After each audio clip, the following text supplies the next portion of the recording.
Well, we've been discussing the midterms, and everybody is starting to, really attack that narrative that, attacking black men is not, will no longer be tolerated. No longer.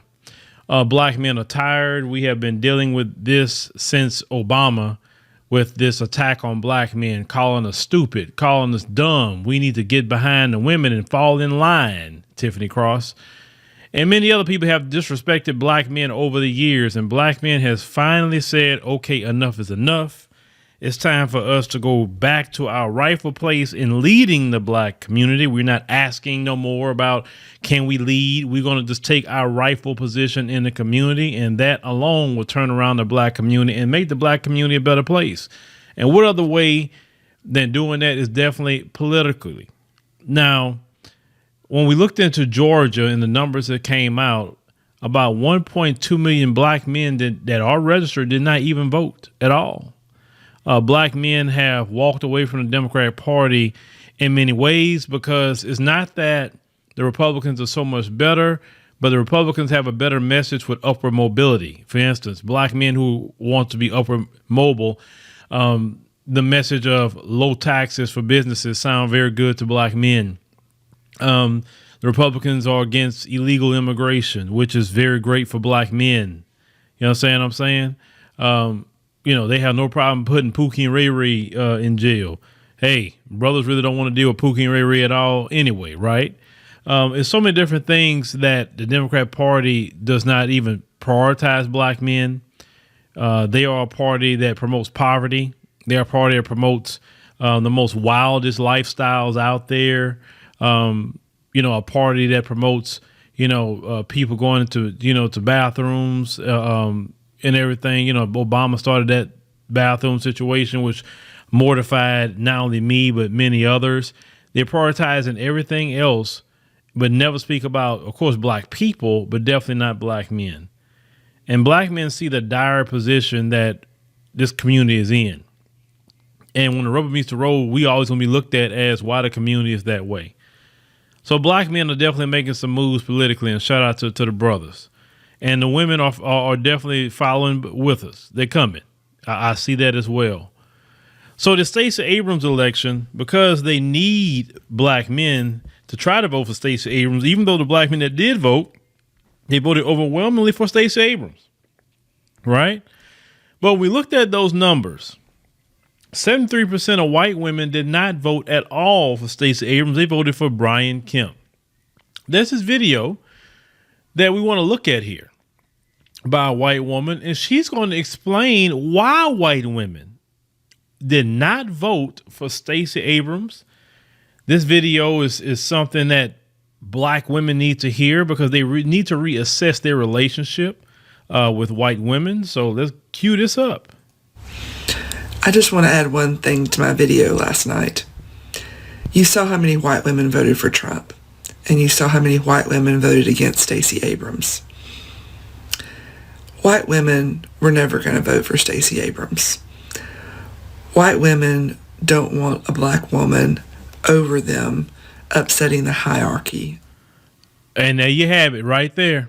White women do not want black women or Stacey Abrams over them. They'll rather have a white man over them, but not a black woman. Now, how many of you sisters on your job, you got a supervisor position, and your greatest problem child on the job has been another white woman? They con black women about this sisterhood that you guys supposedly have. They conned you with feminism. They conned you, hey, just get rid of your kids. They conned you all the way when they still was doing with their man. They don't want to give up their privilege. They want you to be an attack dog against their man while they just sit back and say, oh, see how loud and angry and black women are? But they'll go over there and try to pump you up to go against their man. Instead of you focusing your attention on what's going on in your community and focus with your man. We have some of the most man-hating females ever in our community. I've never seen women hate men so much like I've seen in our community. And yet the same women that you are doing all this for, because you're doing it for them, because you're sure not doing it for the black community, they screw you politically. But let's continue. Of supremacy. But even more than that, white women are scared of black women. We fear them. Uh-oh. They fear y'all too. Let's find out why. And the reason we fear them is because we know that they are free. We know that they are strong. We know that they are much better than us when it comes to supporting each other and being authentic and being real and speaking their truth. Okay, so sisters, this is the assessment of a white woman to black women, and they say all of that scares them about y'all. So why do y'all join with them on anything?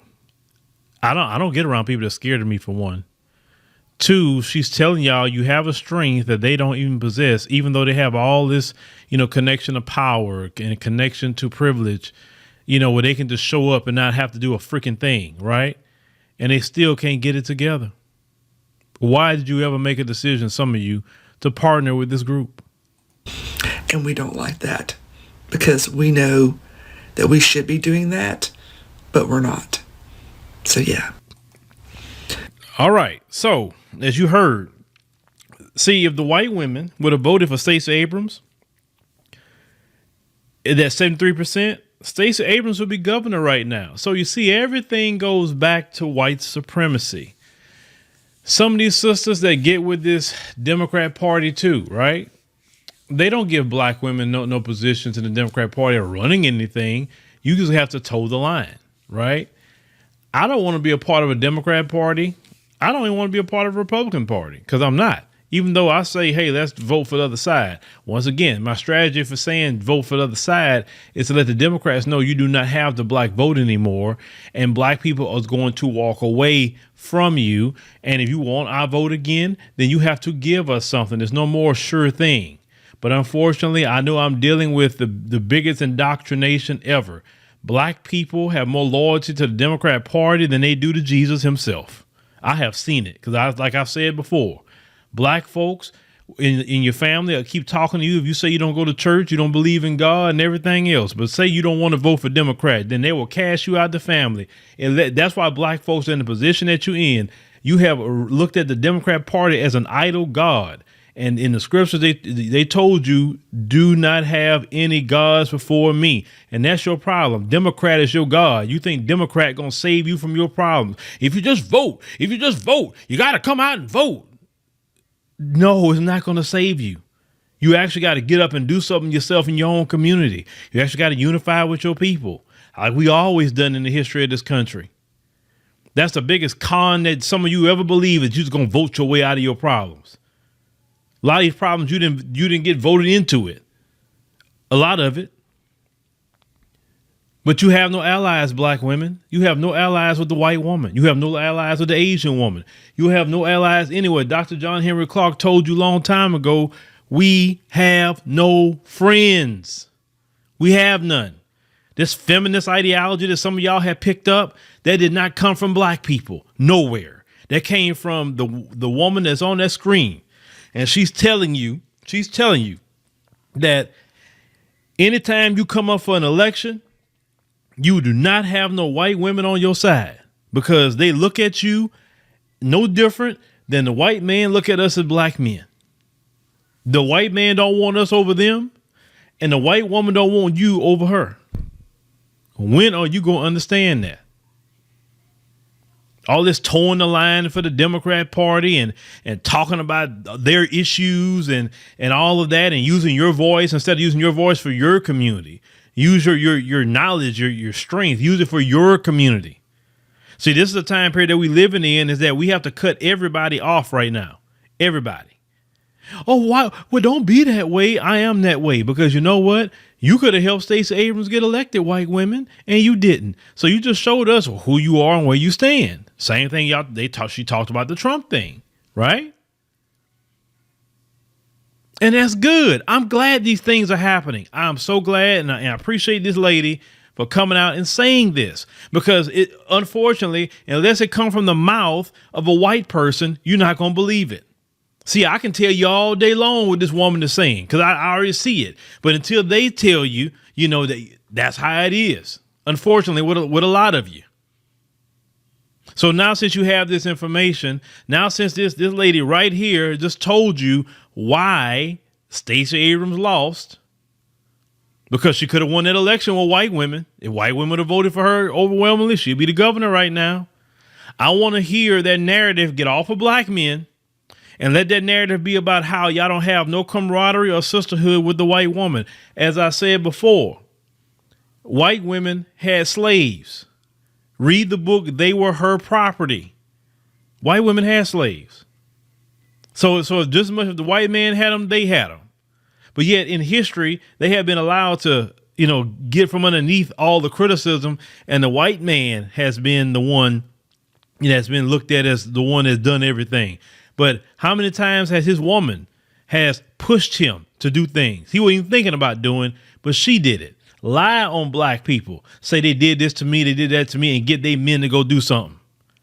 Her hands is not clean in history at all. And don't y'all ever let her walk around here and act like, oh, it's just him. He's the one that did it. And let me tell you something. You bore those children. You raise your children to have this anti-black racism. Don't you ever sit here and let them skirt around and act like they angels and it's just the men. And I don't know why they that way. You cultivate them. You have them. That is the evidence of their motherhood.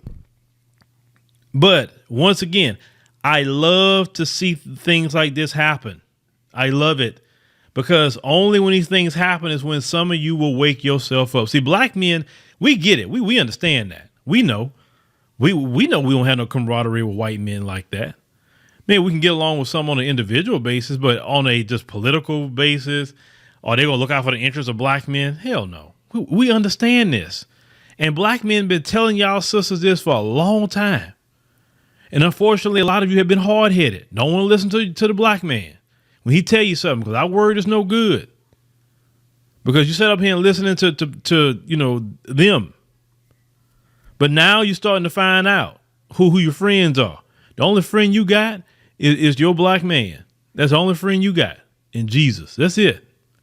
The Democrats is not even your friends, because the Democrats just want you to go out and vote and ski-wee and sold to the polls, and they do nothing for you and do nothing for black men. They just discounted black men altogether. They were pumping you up and telling you was the backbone of the party and all the things like that. Now they don't even tell you that no more. So you not even talked about no more either. So you're in the same position as black men now. And these few token black people, do you understand the black politician's job in white supremacy? Do you understand? The black politician's job in white supremacy is to quell our grievances. Prior to the black politician, when they didn't really have them like that, we were more on code. We had our movements. We were getting things done. When they allowed black politicians to come in, black people in their mind, oh, well, we kind of made it. Look, we senators now.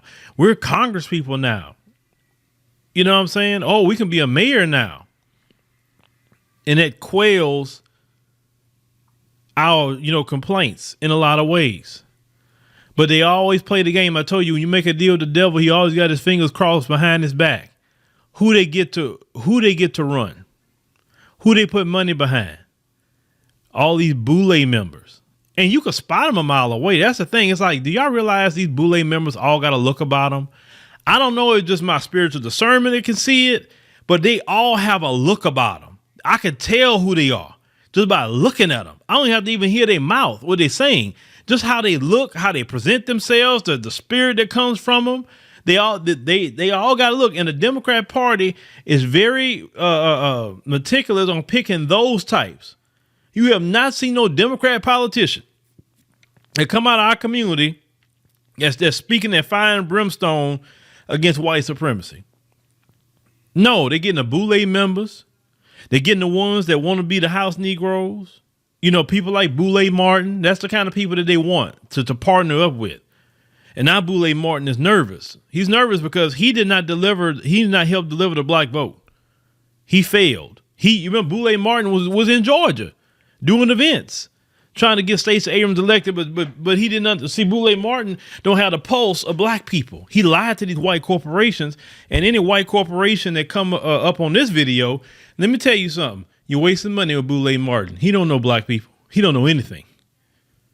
All he knows is luncheons. He good at that. Listen, whatever luncheons there is, Boule Martin is great at it, and I would never deny that he's not the best at the luncheons. But knowing black people, he don't know anything. He don't know a freaking thing.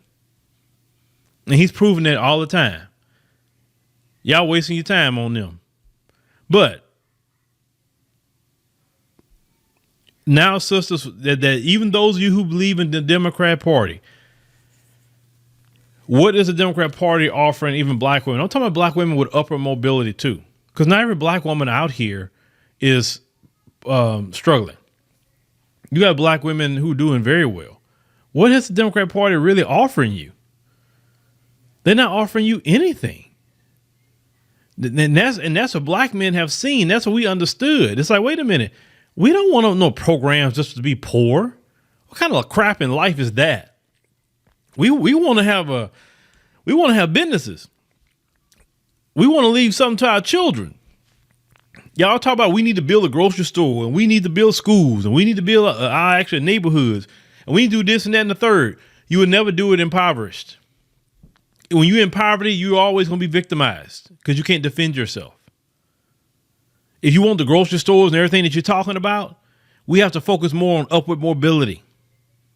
So when we get more money, we need to focus on keeping it in our pocket, like taxes and regulations not messing us over and getting connected inside our cities and getting to know, people on the city council and the mayor and the county commissioner and, the DAs and the judges and all that. Well, how you going to get connected like that if you don't have upward mobility?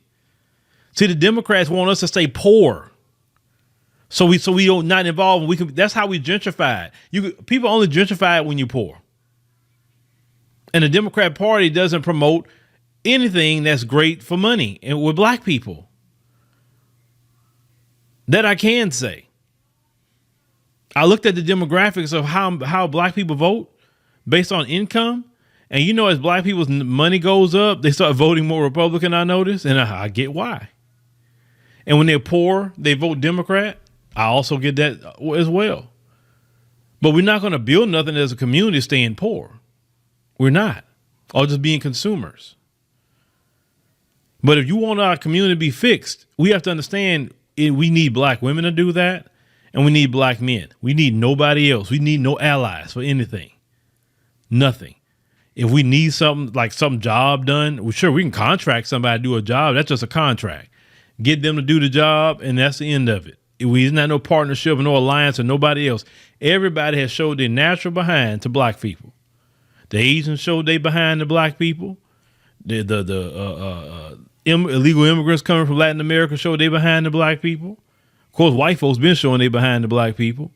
You name it, everybody has something to say about black folks. So when are we going to say, okay, we all we got, and we need to do things on our own? And we need to focus, at least on politically, we need to focus on our interest.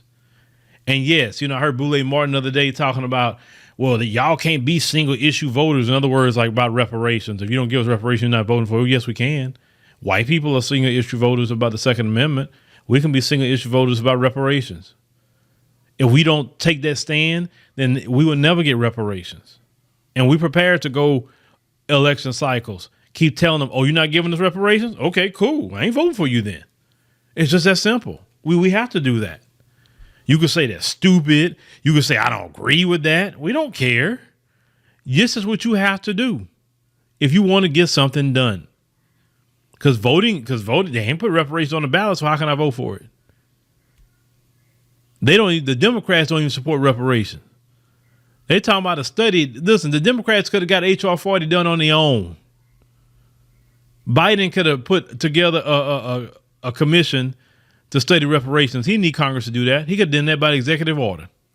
And he could have brought all the experts in and find out how much reparations. Biden don't need Congress to do a study of anything. He don't. So you miss me on, well, you have to have a study. They didn't have to have a study with Ukraine to give them all that money. But you have to have a study with us. That's we'll pass H.R. 40. H.R. 40 is a waste of time.